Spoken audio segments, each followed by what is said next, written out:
मेरा ये कहने का विषय है कि जो चिकित्सा पद्धति 5,000 साल पुरानी हो, सबसे पहले भारत में जन्मी हो आयुर्वेद चिकित्सा पद्धति, उसके बाद चाइना में वहाँ की लोकल चिकित्सा पद्धति, योगा, नेचुरोपैथी, ये हजारों साल पुरानी हैं और आज हमको वैकल्पिक चिकित्सा पद्धति कहने की आवश्यकता क्यों पड़ रही है, एक अपने आप में सोचने का विषय है। कारण कि संत समीर जी ने जो कहा, या हम आप सभी जब सफरर होते हैं कहाँ भागते हैं? आपको हार्ट अटैक आता है, भागते हैं एलोपैथ के पास। एक्सीडेंट हो जाता है, भागते हैं एलोपैथ के पास। ब्रेन हेमरेज हो जाता है, भागते हैं एलोपैथ के पास। तो आपको आवश्यकता पे जो काम आता है वही जो है मूल है। एक्चुअल में वही, उसी को आप याद करते हैं जब आप बहुत परेशानी में हो, बहुत आर्थिक, किसी भी आर्थिक संकट से गुजर रहे हो और कोई आपको पैसा देने वाला मिल जाए तो वही आपका भगवान होता है। आपकी सांसें जा रही हो और वही सांस बचा ले तो वही आपको, आप उसी को भगवान मानते हैं।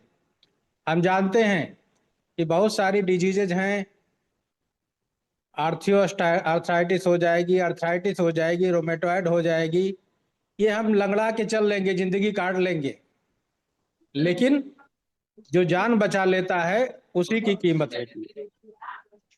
और आपको जैसे तुरंत इन्फेक्शन हो गया, गैस्ट्राइटिस हो गया, गैस्ट्रोइंटेराइटिस हो गया, उल्टी हो गई, दस्त हो गई, आपके पास तुरंत इन अल्टरनेटिव मेडिसिन में तुरंत कोई ऐसी व्यवस्था नहीं है कि इनको रोक ले। इसीलिए एलोपैथ जो है, जब एलोपैथ आया उस समय ट्यूबरकुलोसिस होने का मतलब मृत्यु हो था, हैजा होने का मतलब मृत्यु था, हैजा से गांव के गांव लोग साफ हो जाया करते थे।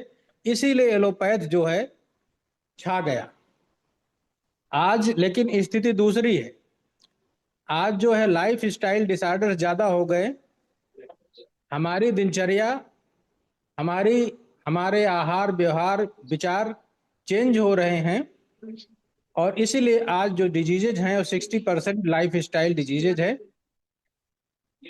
उसमें चाहे आपका ब्लड प्रेशर हो, चाहे आर्थराइटिस हो, या दूसरे न्यूट्रिशनल डिसऑर्डर्स हो, मोटापा हो, मधुमेह है, ये सारे डिजीजेज जो हैं आज है, और ये सारी की सारी जो है लाइफ स्टाइल डिजीज।